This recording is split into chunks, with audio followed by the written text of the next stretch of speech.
الصلاۃ والسلام علیک یا رسول اللہ، الصلاۃ والسلام علیک یا نبی اللہ، الصلاۃ والسلام علیک یا حبیب اللہ،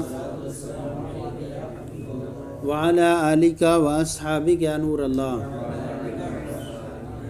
صلی اللہ تعالی علیہ وسلم۔ عاریت کا بیان چل رہا تھا، اس میں تیسری بحث یہ تھی کہ احکام کو جب شروع کیا تھا تو فرمایا تھا کہ معیر کے لیے یہ حق ہے کہ وہ اپنے عاریت والے مال میں جب چاہے وہ رجوع کر لے۔ تو اب کہہ رہے ہیں کہ مان لیجئے میں نے یہ مال دیا ہے ان کو، یہ کہ آپ اس کو استعمال کریں، تو کہہ رہے ہیں جب چاہے رجوع کر لے، تو وہ رجوع کرتا ہے۔ تو ایسی صورت میں تو اگر ہم ملکیت مانیں کسی کی مستعیر کی، تو ایسی صورت میں کیا لازم آئے گا؟ اس کو ملکیت واپس آئے گا۔ تو ہم کہتے ہیں کہ یہاں جو ملکیت ہوتی ہے نا، تو ملکیت جو ہوتی ہے وہ دفعتاً واحدہ نہیں ہوتی یہاں پر، بلکہ پے در پے ہوتی ہے۔ آج کا جو ہے فائدہ، جو منافع ہیں ان کو آج حاصل ہونے والے ہیں، اب وہ کل والے تو معدوم ہیں نا، تو کل والے معدوم کے درجے میں گویا کہ اس میں قبضہ ہی متصل نہیں ہوا، تو قبضہ ہی نہیں پائے گا کل والے جو ہے منافع کے اندر۔ تو اب ایسی صورت میں اگر وہ معیر واپس لیتا ہے تو اس کا رجوع کرنا صحیح ہوگا۔ اسی لیے کہ فرمایا کہ معیر کے لیے یہ حق ہے کہ وہ رجوع کر سکتا ہے عاریت میں جب چاہے، وہ چاہے عاریت مطلق ہو یا وقتی کے طور پر ہو، کیونکہ نبی کریم صلی اللہ تعالیٰ علیہ وسلم نے ارشاد فرمایا المنحۃ مردودۃ والعاریۃ مؤدات، یعنی عطیات بھی واپس لے جانے والے ہیں اور عاریت بھی واپس ادا کی جانے والی چیز ہے۔ لأن المنافع تملک شیئا فشیئا، ملکیت تو ہے اس کی، تو کہہ رہے ہیں ملکیت کو واپس لینا لازم آئے گا۔ تو ہم کہتے ہیں کہ ملکیت یہ جو ہے وہ قبضے کے وقت ثابت ہوتی ہے۔ یہ اوپر کہا تھا انہوں نے کہ عاریت میں قبضے کے وقت ثابت ہوتی ہے، کہتے ہیں کہ اس لیے کہ منافع جو ہیں وہ دھیرے دھیرے کیا ہوتے ہیں، پیدا و ثابت ہوتے ہیں، مالک ہوتے ہیں اس کے، ملکیت میں آتے ہیں اعلیٰ حسب حدوثیہ، اپنے وجود کے اعتبار سے۔ تملیک فیما لم یوجد، تو تملیک جو ہے ان میں پائی نہیں گئی جس میں قبضے سے وہ متصل نہیں ہے، تملیک ان میں پائی گئی نہیں، لہذا قبضہ کب مانا جائے گا؟ قبضہ آج والوں میں ہے تو آج کا تو یہ کر رہا ہے منافع، لیکن کل والوں میں قبضہ ہی نہیں ہے، قبضہ معدوم والی پہ قبضہ نہیں ہے۔ تو اگر وہ لیتا ہے تو اب یہاں نہیں کہیں گے کہ اس نے جو ہے ملکیت اس کی لے لی، ملکیت کا وجود جب آئے گا جب وہاں پر کل وہ چیز موجود میں آئے گی، جب موجود نہیں ہے تو وہاں ملکیت کل والے میں ہے ہی نہیں۔ فالتملیک فیما لم یوجد، تو تملیک اس میں نہیں پائی گئی، لم یتصل به القبضہ، تو جس سے قبضہ متصل ہو، فصح الرجوع عنہ، تو اس کا رجوع کرنا کیا ہوگا؟ صحیح ہوگا۔ اس لیے کہ جو چیز نہ پائی جائے، اس لیے کہ تملیک جو ہوتی ہے وہ موجود میں ہوتی ہے، اور جو چیز موجود نہیں وہ تملیک ہوگی نہیں۔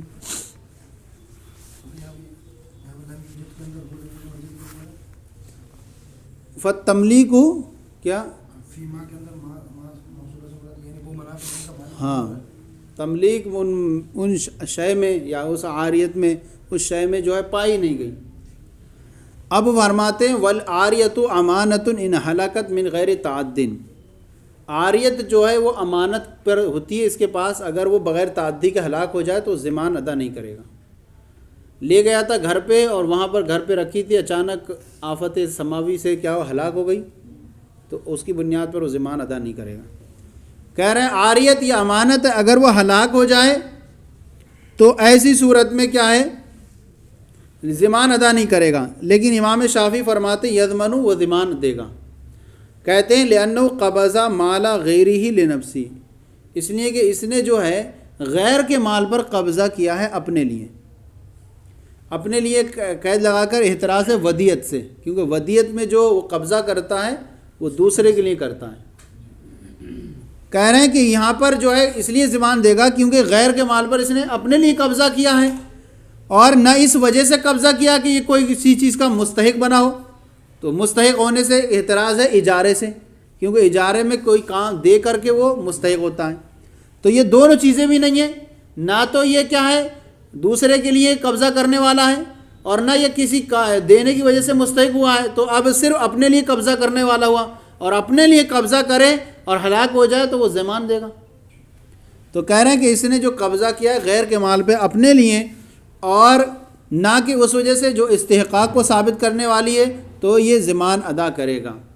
اور دوسری پھر اور یہ بتاتے ہیں کہ اذن جو اجازت تو دی ہے، کہہ رہے ہیں اجازت تو دی تھی مالک نے کہ آپ لے لو، اس کو فائدہ اٹھاؤ، تو کہہ رہے ہیں کہ اجازت صرف اتنی تھی کہ اس کو استعمال کرنے تک۔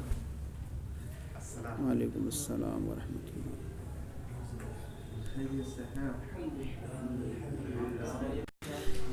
فرماتے ہیں کہ والاذن ثبت ضرورت الانتفاع، انہوں نے یہ کہا تھا کہ اذن اس نے دیا ہے، تو کہہ رہے ہیں کہ اذن کہاں تک ثابت ہے؟ صرف ضرورت تک ہے، ضرورت اس کی ہو گئی پوری تو اب اس کو واپس کرنا تھا، اب اگر یہ ہلاک ہوگا تو تعدی ہو گئی۔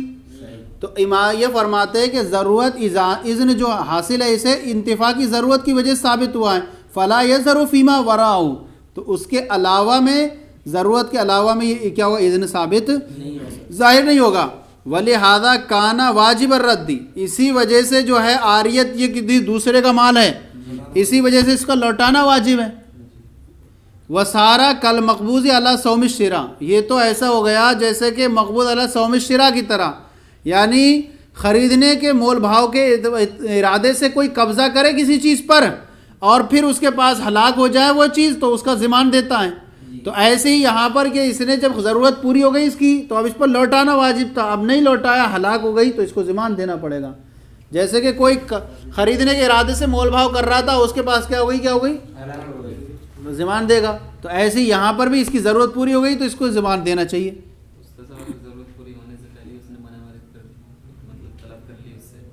ہاں نہیں تو واپس کرنا ہے، اس کا مال ہے، واپس لے سکتا ہے وہ۔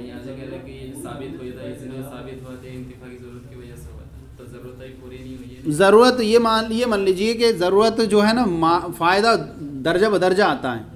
اب مان لیجئے کتاب دی ہے استعمال کرنے کے لیے، آج کا استعمال ہے تو آج کا پورا ہو گیا، اب وہ کہتے ہیں کہ واپس کرنا تھا، اب وہ کل کے لیے تو نہیں ہے، تو اب وہ کہہ رہے ہیں کہ اب یہ رکھی ہوئی ہے تو واپس کرنا چاہیے۔ تو ہم کہتے ہیں کہ اذن جو ہے یہ ثابت ہے یہاں پر، تو اذن ضرورتی کے لیے قبضہ وہ کر کے اس لیے جائیں، وہ قبضہ اسی لیے کر رہا کہ فائدہ اٹھائیں، لہٰذا اس کا قبضہ جو ہے وہ اسی کی اجازت سے رہے گا۔ تو انہوں نے یہ فرمایا کہ واجب ہے اس کو لوٹا جانا۔ ہم اس کے الگ الگ جواب دیں گے۔ پہلا جواب یہاں پر دیں گے کہ لفظ جو ہے نا، لفظ عاریت، اس سے جو ہے ضمان کے لازم ہونے کی کوئی اطلاع نہیں ملتی ہے۔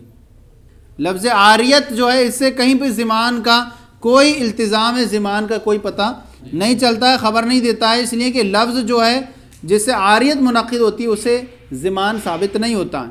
کیوں؟ لأنہ لتملیک المنافع بغیر عوض، کیونکہ یہ بغیر عوض کے کیا ہے؟ منافع کا مالک بنانا ہے، او لاباحتیہ یا منافع کا مباح کرنا ہے، دونوں اختلاف روایات پر۔ والقبض لم یقع تعدیا، اور قبضہ جو ہے اس کا تعدی ہو کر واقع نہیں ہوا ہے، وہ قبضہ جو ہے جب وہ تعدی ہو کر کے واقع ہو تو وہ ضمان ثابت ہوتا ہے۔ اس نے تو قبضہ کس نے کیا ہے؟ اجازت سے کیا ہے، اس نے نفع اٹھانے کے لیے، اور قبضہ اس کا تعدی ہو کر واقع نہیں ہوا ہے لکونی معذورا فی، کیونکہ قبضہ اس لیے ہوا ہے کہ اس کو اس میں اجازت دی گئی ہے۔ والاذن وان ثبت لاجل الانتفاع، جواب ہے ان کا کہ اذن ثابت ہے انتفاع کی وجہ سے۔ کہہ رہے ہیں اذن اگرچہ یہ انتفاع کی وجہ سے ثابت ہے، فہو ما قبضہ الا للانتفاع، تو مستعیر نے قبضہ بھی تو انتفاع کے لیے کیا ہے، تو مستعیر نے جو ہے قبضہ بھی صرف انتفاع کے لیے کیا ہے، فلم یقع تعدیا، تو یہ قبضہ تعدی ہو کر واقع نہیں ہوا۔ وہ قبضہ جو تعدی ہو کر واقع ہو تو ایسی صورت میں وہ ضمان ثابت ہوتا ہے۔ مثلا جانور لیا تھا کہ اس پر میں سامان لا دوں گا، کتنا تھا؟ گیہوں ہے 50 کلو، اب ایسے اس نے 100 کلو لاد دیا تو یہ تعدی ہو گئی، ضمان دے گا۔ تو اب کہہ رہے ہیں کہ واجب الرد ہے، واجب الرد، بھائی قبضہ دوسرے کے مال پہ کر رہا، اپنے لیے کر رہا ہے تو رد کرنا واجب ہے، وہ وجہ ہے ہم کیوں کر رہے ہیں، واجب ہے رد کرنا۔ مثلا مان لیجیے گھوڑا ہے، اب وہ واجب ہے اس پر واپس کرنا، کام چل گیا اس کا، اب وہ رکھے گا اپنے پاس تو اس کا ہی نقصان ہے، جانور کو کھانا کھلانا پڑے گا، غلام ہے تو اس کو پھر دیکھ بھال، کپڑا، روٹی سب کرنا پڑے گا اس کے لیے، تو واجب اس لیے ہے کہ اس کا خرچہ، بار برداری، مشقت ہے، اس کو اٹھانا پڑیں گی، تو یہ سارے خرچے کس پر ہوں گے؟ مستعیر پر ہوں گے، تو اس وجہ پر واجب ہے، نہ کہ اس وجہ سے کہ کیا ہے یہ قبضہ ٹوٹ گیا اس کا، اس وجہ سے نہیں کہ یہ کیا ہے اس کا قبضہ ٹوٹ گیا، بلکہ واجب رد کرنا اس وجہ سے ہے کہ مؤونتاً مشقت کی وجہ سے بعض ایسی چیزیں ہوں گی کہ وہ ان کو کھانا کھلانا پڑے گا، کا نفقۃ المستعار، کیونکہ مستعار کا جو نفقہ ہوتا ہے فإن علی المستعیر، وہ کس پر ہوتا ہے؟ مستعیر پر ہوتا ہے، لا لنقض القبض، قبضہ ٹوٹنے کی وجہ سے رد کرنا واجب نہیں ہے، بلکہ رد کرنا واجب ہے اس وجہ سے کہ اس کا خرچہ بھی پھر اسے برداشت کرنا ہوگا۔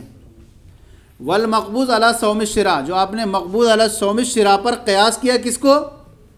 اس والے مسئلے کو، اور یہ کہا کہ اس نے قبضہ کیا اور اس کی وجہ سے یہاں پر اسے تاوان دے گا۔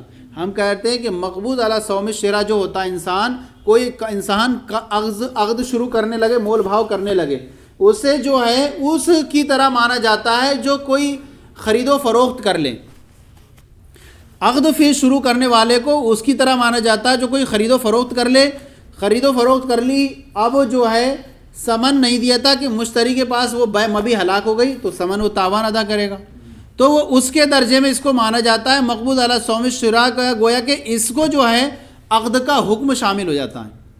اور عقد کا حکم یہ ہے کہ عقد میں جو ہے اگر کوئی شے ہلاک ہو جائے مشتری کے پاس مبی ثمن ادا کرنے سے پہلے تو ثمن دینا پڑے گا اسے، تو ایسے یہاں پر یہ بھی کیا ہے عقد شروع کر رہا ہے، مول بھاؤ کر رہا ہے، اب اس کے پاس ہلاک ہو گئی یہ چیز تو اس کو جو ہے وہی حکم لاحق ہوگا جو خریدنے والے کو لاحق ہوتا ہے، تو اس پر اس مسئلے کو قیاس کرنا درست نہیں ہے۔ والمقبوض علی صوم الشراء مضمون بالعقد، اور مقبوض علی صوم الشراء یہ عقد کے اعتبار سے مضمون ہے، لأن الأخذ فی العقد، اس لیے کہ عقد کو شروع کرنے والے کے لیے لہو حکم العقد، اس کے لیے کیا ہوتا ہے؟ عقد کا حکم ہوا کرتا ہے علی ما عرف فی موضع، جیسے کہ اس کے مقام پر یہ بیان کر دیا گیا۔ اب یہاں پر ایک چیز بیان فرماتے ہیں کہ وَلِلْمُسْتَعِلَيْسَ لِلْمُسْتَعِيرِ أَنْ يُوَاجِرَ مَسْتَعَارَهُ، مستعیر کے لیے یہ جائز نہیں ہے کہ اسے اجرت پر دے جس سے اس نے عاریت پر لیا ہے، ہاں عاریت پہ تو دے سکتا ہے کسی کو دوسرے کو، لیکن وہ چیز کون سی ہو استعمال کرنے سے بدلتی نہ ہو، لیکن کسی دوسرے کو یہ اجرت پر نہیں دے سکتا، کیونکہ مالک نے صرف اسے عاریت پر فائدہ اٹھانے کے لیے دیے، اب یہ کسی دوسرے کو اجرت پر دے دے گا یہ چیز، تو ایسی صورت میں مالک کا تو اور زیادہ ضرر لازم آئے گا، کیونکہ مالک کے لیے پہلے کیا تھا اپنی چیز کو جب چاہتا واپس لے سکتا تھا، لیکن اب جو ہے اس نے اجرت پر رکھ دیا 1 مہینے کے لیے، تو 1 مہینے تک تو مالک کے پاس واپسی کا دروازہ بند ہو جائے گا، صحیح ہے نہیں؟ تو اسے مزید ضرر دینا لازم آئے گا، تو کہہ رہا ہے وَلَيْسَ لِلْمُسْتَعِيرِ أَنْ يُوَاجِرَ مَسْتَعَارَهُ، اور مستعیر کے لیے جائز نہیں ہے کہ اسے اجرت پر دے جس کو اس نے عاریت کے طور پر لیا ہے، فَإِنْ آجَرَهُ، تو اگر اس نے اجرت پر دے دیا فَعَتِبَ، اور وہ چیز ہلاک ہو گئی زمینہ، تو کیا ہوگا یہ ضامن دے گا، ضمان دے گا، لِأَنَّ الْإِعَارَةَ دُونَ الْإِجَارَةِ، اس لیے کہ اعارہ جو ہے وہ اجارے سے کم درجے کا ہے، درجے کے اعتبار سے کیا ہے کم درجے کا ہے، اس لیے کہ اجارہ جو ہے عقد لازم ہوا کرتا ہے اور اعارہ عقد لازم ہوا نہیں کرتا ہے۔ وَالشَّيْءُ لَا يَتَضَمَّنُ مَا هُوَ فَوْقَهُ، اور شے جو ہے اپنے سے درجے کے اعتبار سے جو بڑی ہو اس کو شامل نہیں ہوتی ہے، آپ نے پیچھے پڑھا تھا کہ شے اس کو شامل ہوتی ہے جو اس کے درجے کے اعتبار سے برابر ہو، صحیح ہے، تو شے جو ہے اپنے درجے کے اعتبار سے نیچے والے کو شامل ہوتی ہے یا اس کے ہم مثل کو شامل ہوتی ہے، لیکن اجارے کو شامل نہیں ہوگی، لہذا اجارہ یہ عاریت سے درجے کے اعتبار سے بڑا ہے، لہذا اگر اس نے مطلق بھی اجازت دی ہو تب بھی جو ہے اس کے لیے جائز نہیں ہوگا کہ وہ اجارے پر کسی کو دیں۔ مزید کہتے ہیں لِأَنَّ لَوْ صَحَّنَاهُ، اگر ہم اسے صحیح قرار دے دیں، کون سے؟ اس مستعیر کا اجارے پر دینے والے عقد کو، کہہ رہے ہیں لا یصح الا لازما، تو ایسی صورت میں یہ صرف لازم بن کر صحیح ہوگا، اب لازم بن جائے گا، پہلے کیا تھا غیر لازم تھا، جب چاہتا لے سکتا تھا، لیکن اگر ہم اسے اب اجارہ بنا دیں اسے تو اب یہ لازم بن جائے گا، اب یہ واپسی جو ہوگی وہ جتنی مدت تک دیا اتنی مدت سے پہلے واپس نہیں لے سکتا۔ لِأَنَّهُ حِينَئِذٍ يَكُونُ بِتَسْلِيطٍ مِنَ الْمُعِيرِ، کیونکہ اس وقت جو ہوگا یہ گویا کہ معیر کی طرف سے تسلیط ہوگی، مسلط کرنا پایا جائے گا، کہہ رہے ہیں کہ یہ جو دوسرے کو دے رہا ہے، حالانکہ دے تو یہ رہا ہے مستعیر، لیکن معنی کس کی طرف سے جائے گا؟ معیر کی طرف سے مسلط کرنا مانا جائے گا، کیونکہ معیر ہی اصل مالک ہے اس مال کا، تو گویا کہ سارا جو معاملہ ذمہ داری کس پر لوٹے گی؟ اصل معیر پر لوٹے گی، تو گویا کہ اس نے کسی دوسرے کی ملکیت کو دے دیا بغیر اجازت کے، تو اب ایسی صورت میں جو ہے یہ معیر کی طرف سے گویا کہ تسلط کرنا ہوگا، اور اس لیے کہ یہ لزوم جو ہے وہ پایا جائے گا کس کی طرف سے؟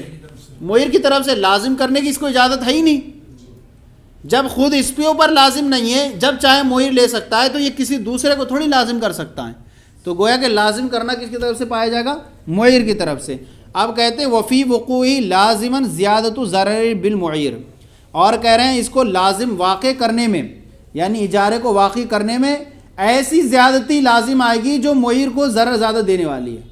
لازماً زیادت ضرر بالمعیر، کیا ایسی زیادتی لازم ہونے والی ہے جو معیر کو ضرر زیادہ دینے والی ہے، صحیح ہے نہیں؟ کیوں؟ لصدی باب الاستردادی الی انقضاء مدت الاجارہ، اس لیے کہ اب ایسی صورت میں مدت اجارہ ختم ہونے تک جو ہے وہ کیا ہے؟ واپسی کا دروازہ بند ہو جائے گا۔ مان لیجیے آپ نے مال لے کر کے دے دیا کسی دوسرے کو، اب میرے اوپر لازم بن گیا کہ اب 1 مہینے تک میں واپس نہیں لے سکتا اپنے مال کو۔ تو یہ تو پہلے یہ تھا کہ میں لے سکتا تھا واپس، استعارے پہ تھا، اب تو 1 مہینے تک میں اپنی چیز کو استعمال بھی نہیں کر سکتا۔ تو ایسی صورت میں کیا ہوگا؟ معیر کو اور زیادہ ضرر لازم آئے گا۔ فَأَبْطَلْنَاهُ، تو اس لیے ہم نے کیا کر دیا؟ عقد اجارہ کو باطل کر دیا۔ بس یہ لائن پڑھ لیں۔ اب اگر اس نے اجرت پر دے دیا بالفرض کسی کو، اور وہ چیز ہلاک ہو گئی، تھوڑا سا رہ گیا سبق، بس تم نے بات ہو بندوق ویسے کام نہیں کر رہا، گولی ٹھنڈی پڑ گئی، اس پہ چالو کر دی۔ اب کہتے ہیں کہ یہاں پر اس نے اجرت پر دے دیا کسی دوسرے کو، اب وہ چیز ہلاک ہو گئی، تو اب یہاں معیر کس سے لے گا ضمان؟ معیر کس سے ضمان لے گا؟ اب یہ کس سے لے گا؟ مستعیر ثانی سے لے گا، بلکہ مستاجر ہے وہ، تو مستاجر سے لے گا یا یہ مستعیر سے لے گا؟ تو کہتے ہیں کہ یہاں پر جو ہے دونوں سے لے سکتا ہے، وہی پیچھے والا مسئلہ ہے، دوسرے والے سے لے لیا تو دوسرا والا اول پر رجوع کرے گا۔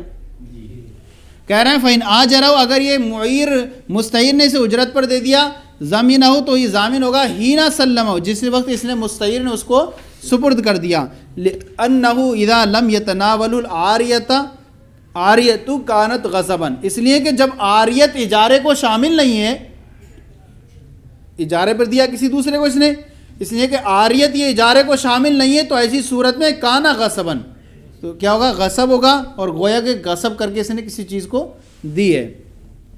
اب گویا کہ اس نے کیا ہے؟ اپنا مال دے دیا کسی دوسرے کو، کیونکہ یہ گویا کہ اب اس مال کا جو مالک بنے گا تاوان دے کر کے، مستعیر جو بن رہا ہے تاوان دے کر کے بن رہا ہے کسی اپنے مال کا مالک، گویا کہ یہ اب اس کا اپنا مال ہو گیا۔ اب یہ ہلاک ہونے کی صورت میں اب مستاجر سے ضمان نہیں لے گا اگر بغیر تعدی کے ہوا ہے، اس لیے کہ جب اجارے کوئی عاریت شامل نہیں ہے تو ایسی صورت میں گویا کہ غصب ہوا اس کی طرف سے۔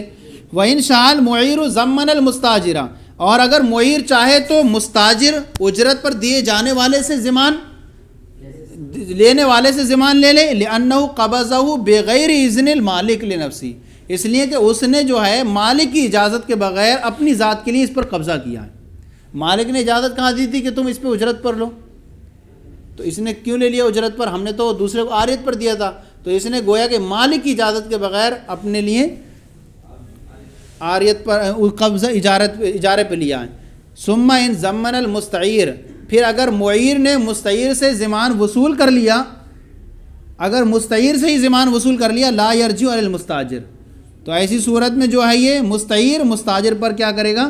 رجوع نہیں کر سکتا مستاجر کے بعد، ہلاک ہونے کے بعد، لِأَنَّهُ ظَاهَرَ أَنَّهُ آجَرَ مِلْكَ نَفْسِهِ، اس لیے کہ ضمان دینے کی وجہ سے یہ ظاہر ہو گیا کہ مستعیر نے گویا کہ اپنے ملکیت کو اجرت پر دیا ہے، کیونکہ ضمان دے کر کے مالک کو گویا کہ اس اصل مال کا یہ خود مالک ہو گیا، اب آپ اپنے مال کو اس نے خود دیا تھا اور اس کے بعد بغیر تعدی کا ہلاک ہو گیا تو نہیں دے گا، گویا کہ یہ امین کے ہاتھ سے قبضہ کیا تھا پیچھے مسئلے کی طرح، تو اس لیے کہ گویا کہ ظاہر ہو گیا کہ اس نے جو ہے اس نے اپنے مال کو اجرت پر دیا ہے۔ وَإِنْ ضَمَّنَ الْمُسْتَاجِرَ، اور اگر معیر نے مستاجر سے ضمان وصول کر لیا تو کہہ رہے ہیں یرجع علی المواجر، تو کیا کرے گا وہ مستاجر، مواجر سے مراد مستعیر، مستعیر پر کیا کرے گا؟ رجوع کرے گا۔ اذا لم یعلم انہ کان عاریۃ فی یدی، اس وقت رجوع کرے گا جب تک اسے معلوم نہ ہو کہ یہ مستعیر کے ہاتھ میں عاریت کے طور پر تھا. کیوں؟ جب تک اسے معلوم نہ ہو کہ یہ عاریت کے طور پر تھا اور اس نے مجھے کیا کر دیا، اجارے کے طور پر دے دیا، تو اب رجوع کرے گا دفن لضرر الغرور، اس لیے کہ اب دھوکے کے ضرر کو دور کرنے کے لیے. اسے دھوکہ دیا گیا، تمہارا جب تم تھے ہی نہیں مالک تو تم نے مجھے اجرت پہ کیسے دے دیا، تو اس اعتبار سے وہ کیا کرے گا، رجوع کرے گا. برخلاف اس صورت کے جب کہ اسے معلوم ہو، کہ اسے معلوم تھا کہ یہ جو ہے اس کے پاس کیسے ہے، عاریت کے طور پر تھا، اور پھر بھی اس نے لے لیا، تو اب ایسی صورت میں رجوع نہیں کر سکتا. کیوں نہیں کر سکتا؟ اس لیے کہ اب یہاں پر دھوکہ نہیں مانا جائے گا، اس لیے کہ یہ جانتا تھا پھر بھی اس نے لیا.